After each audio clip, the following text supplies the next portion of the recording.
Olá, Jacareí, Vale do Paraíba, Estado de São Paulo, Brasil e mundo.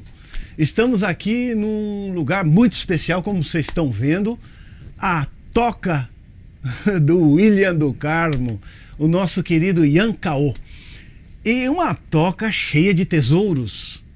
Como vocês podem ver, é um lugar cheio de cultura brasileira, cultura do mundo.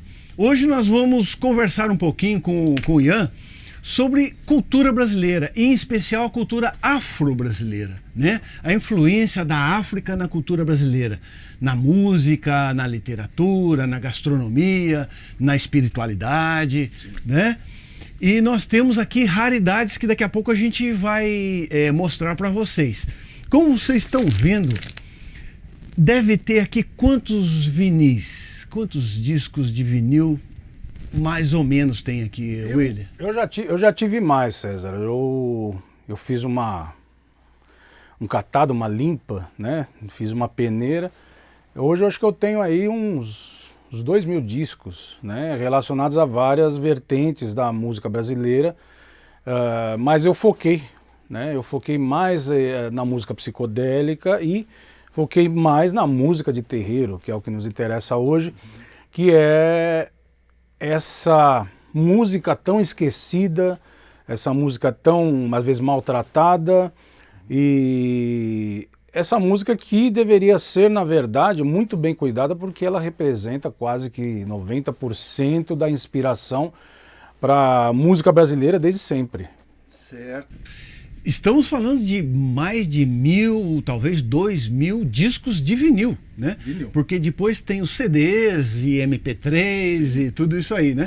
Estamos falando aqui com William do Carmo, o Yankaô, que é um grande músico brasileiro, que está aqui em Jacareí há algum tempo.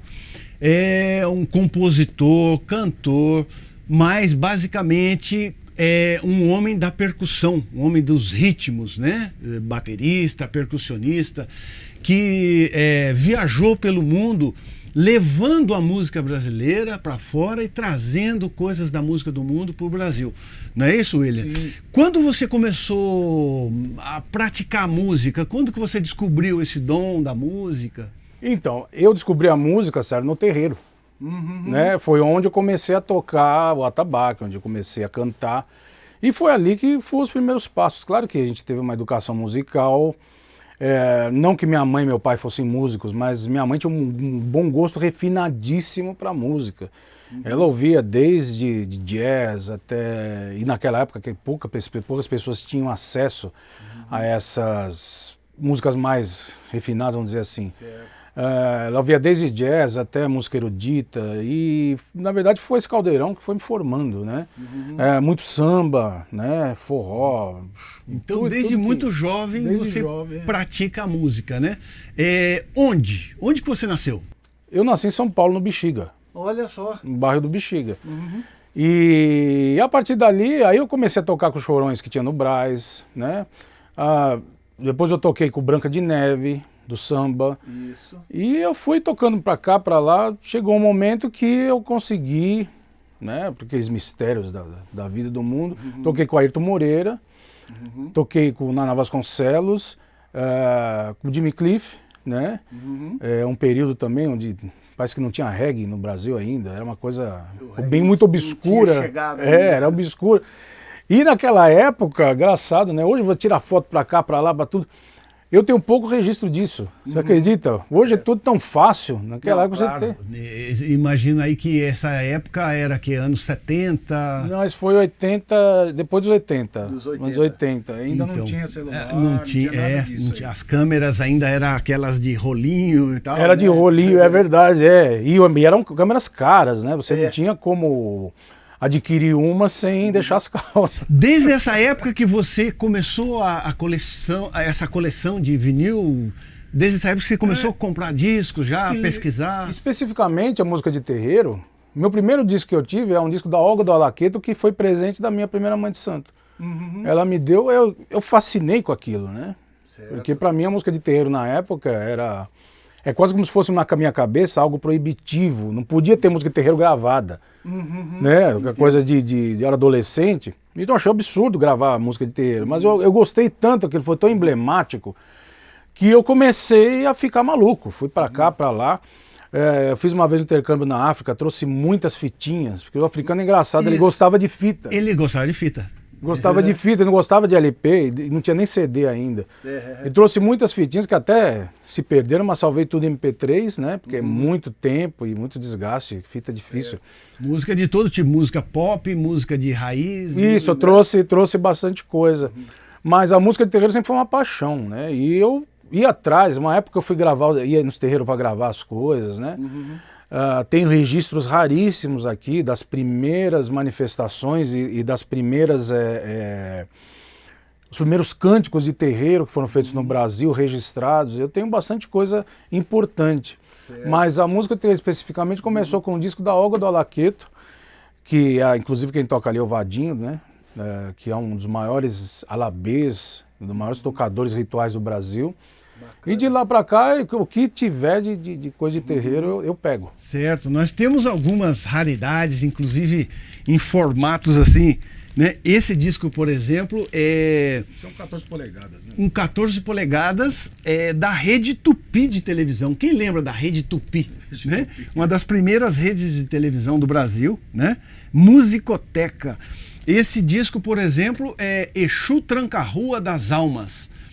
É do produtor JB de Carvalho, que eu vi que você tem muita coisa do JB de Carvalho, né? JB de Carvalho é o seguinte, ele era do samba antigo, ali da época do Pixinguinha, Donga, né? Anos 30 ali.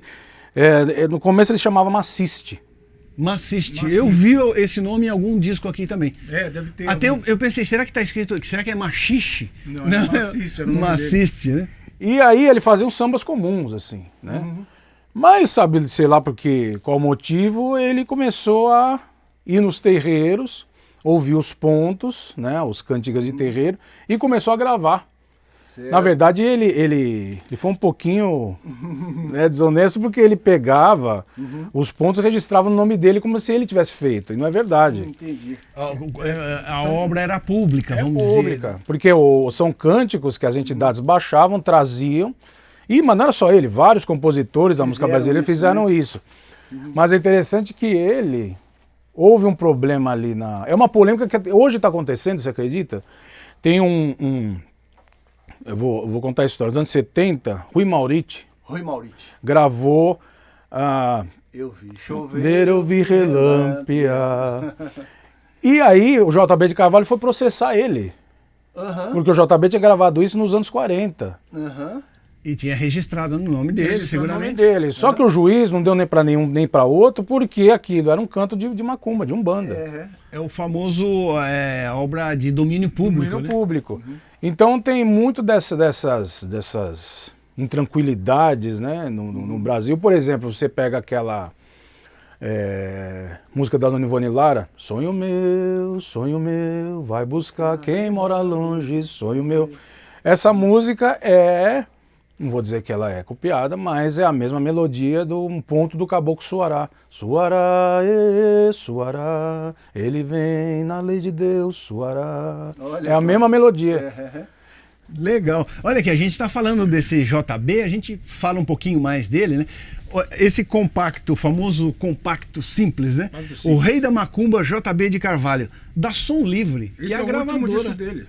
Olha só. Antes dele morrer, o último disco dele. Que legal. Som Livre, né? Depois a gente vai ver aqui, direção de produção, Guto Graça Mello. Guto Graça Mello. Quem é o Guto Graça Mello? O rei da discoteca, né? Inclusive tem aqui o Fernando Santos, né? Que acho que a gente não puxou ele. Fernando Santos, ele fazia a disco Umbanda. Disco Umbanda? Umbanda em ritmo de discoteca. Ele tá vivo até hoje, até me procurou um tempo atrás aí, porque ele queria, que eu tinha uma gravadora, ele queria lançar um disco novo dele. E ele fez muito sucesso naquela época. E eu acho que, se eu não me engano, era o Guto Graça Mello que produzia também. A gente precisa fazer isso aqui em Jacareí. Fazer uma discoteca. Uma disco Umbanda, né? Disco Umbanda, retomar essa ideia, porque é muito boa, né? Você misturar um ritmo pop, um ritmo dançante, moderno, com as raízes da música popular brasileira. Mas você está citando uma coisa aí que olha que interessante, nessa busca de discos, muita coisa ficou rara. Ficou difícil de achar. Primeiro que as pessoas não ligavam muito, né? Mas o que aconteceu? Um fenômeno. Os DJs do Japão, dos Estados Unidos e da Europa começaram a pegar tudo que é disco de macumba e levar lá para fora para fazer as mixagens. Certo, claro. Inclusive, aquilo que é a batida do funk pancadão, do funk carioca hoje, né? É exatamente uma batida de macumba que eles pegaram dos discos, que é a batida do Congo, que é aquela... Então aquilo tem ligação direta com os discos. Eu pensei que isso era maculelê, porque eu sempre que vi os grupos de maculelê bater com os bastão. É a mesma clave.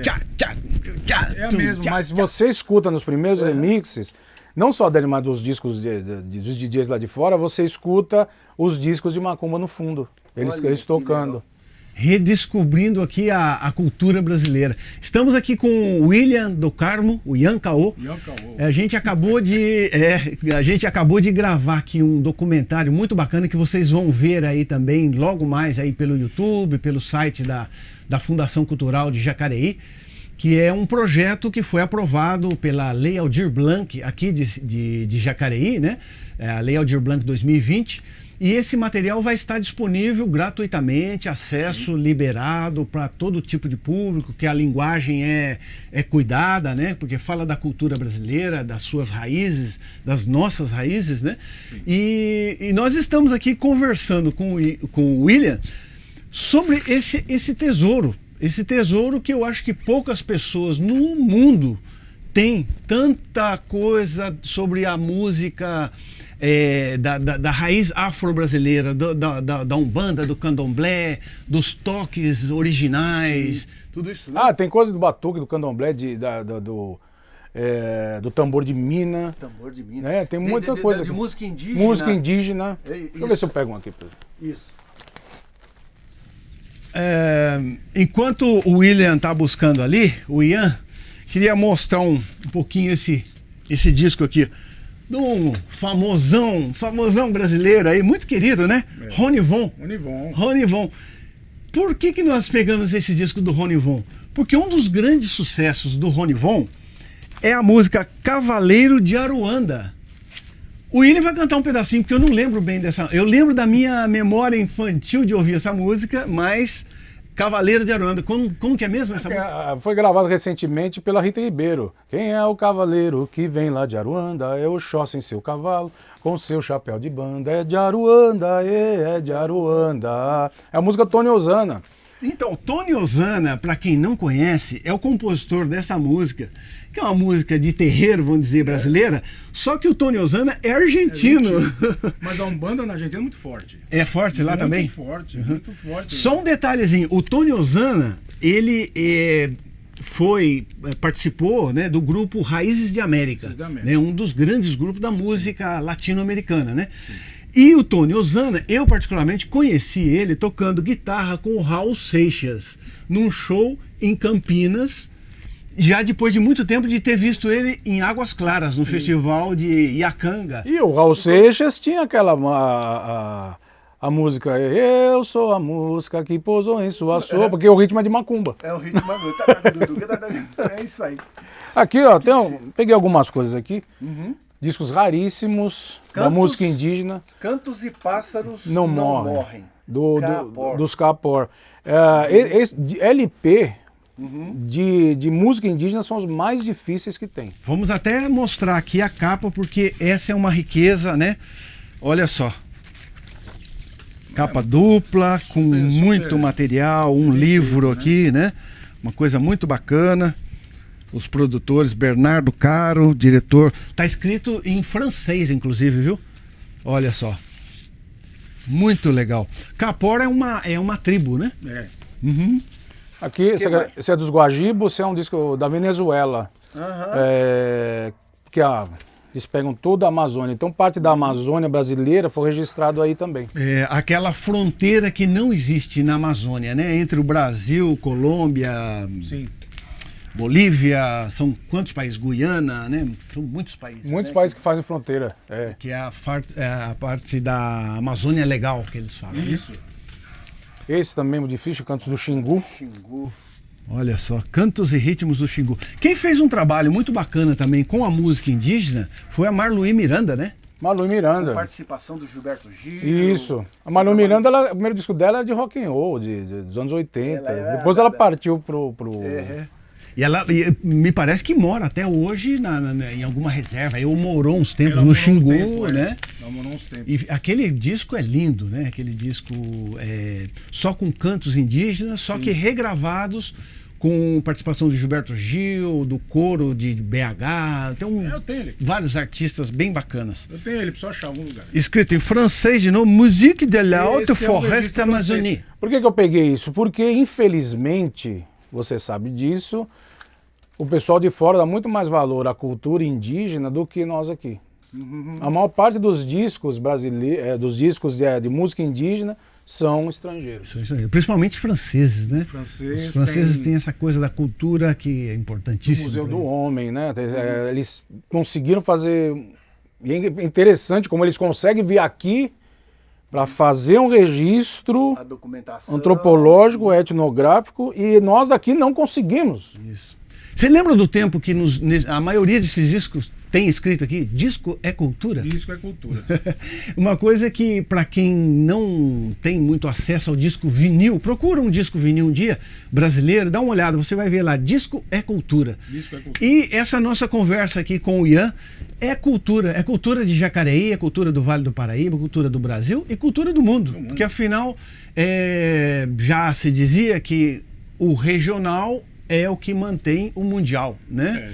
Então nós aí estamos aqui... Jacareí está indo para o mundo, né? Porque recentemente o pessoal lá de Gala, lá da África, eles reconheceram a minha casa espiritual, né? Que eu sou dirigente, como da tradição deles. Então tá lá...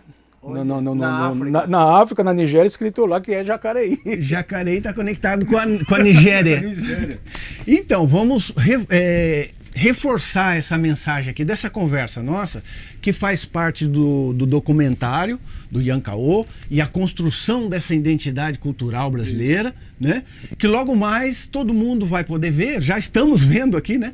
Ao vivo e a cores. Muitas pessoas perguntam por que Ian Caô e a construção não é só a minha banda, né? É a construção de uma identidade cultural, seja lá de qual meio for, pode ser quadrinhos, pintura, dança, claro, né? Essa é a construção. Inclusive, em alguns shows antigos meus, eu juntava tudo que é artista no meu show, né? Então, essa é a construção. Temático. Multitemático, mais ou menos como a Rádio Agapé, só que você faz um evento, né? Um evento na praça. O meu era um grupo onde havia uma associação com vários outros artistas. Muito legal. Então é isso aí, olha, fica aqui o nosso registro.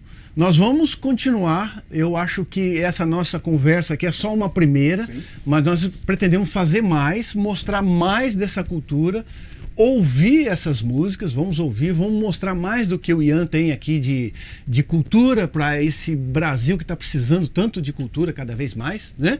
E então quero já agradecer você e já te convidar para um próximo.